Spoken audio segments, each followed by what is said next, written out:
Hai semua, selamat datang kembali ke channel Jupiter Car Detailing.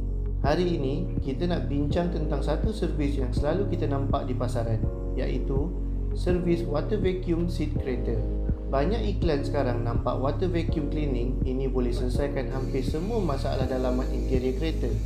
Contohnya, kalau seat cleaner terkena air minuman, ada kotoran, ada stain atau ada bau busuk, ramai yang akan cadangkan buat water vacuum service. Sebenarnya, water vacuum tak salah. Kalau masalah itu hanya di bahagian permukaan sahaja, seperti habuk, kotoran ringan, stain ringan atau tumpahan kecil yang belum meresap ke dalam span, memang water vacuum cleaning boleh membantu membersihkan permukaan seat. Tapi, kalau seat cleaner terkena kes yang lebih serius seperti air, urin, muntah, makanan, susu, sup tumpah atau bau yang kuat, lepas dilap permukaan pun masih berbau, bermaksud cecair itu sudah meresap masuk span melalui permukaan fabrik atau leather. Water vacuum sahaja tidak cukup. Kenapa? Mesin water vacuum berfungsi di bahagian permukaan sahaja. Mesin ini akan spray air bersih dari nozzle, kemudian sedut balik air kotoran dari bahagian atas. Cara ini memang boleh bantu cuci lapisan atas seat, tetapi tekanan airnya tidak cukup kuat untuk benar-benar masuk dan membersihkan bahagian dalaman. Seperti dalam video ini, mesin water vacuum memang berfungsi untuk mencuci bahagian permukaan span seat.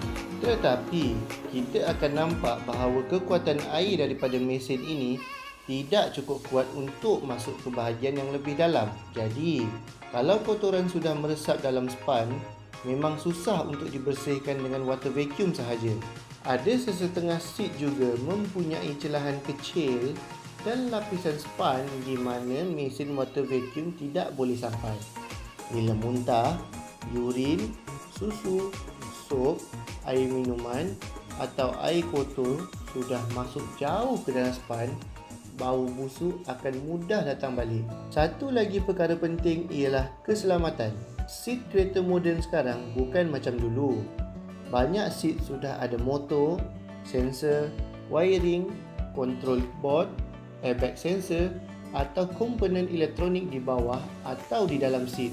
Kalau cara cucian terlalu kasar atau terlalu banyak air digunakan dengan cara yang salah, ia boleh menyebabkan masalah elektronik, masalah sensor, karat atau kerosakan. Sebab itu, untuk kes yang serius, cara yang lebih betul ialah buka bahagian yang terlibat, periksa keadaan sebenar dan buat deep cleaning dengan cara yang betul. Jadi, kalau seat kereta anda masih berbau di seat, hubungi kami, Jupiter Car Detailing.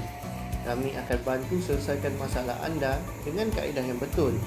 Selamat, bersih dan berkesan. Terima kasih kerana menonton. Jumpa lagi di video seterusnya. Kejap apa? Okay.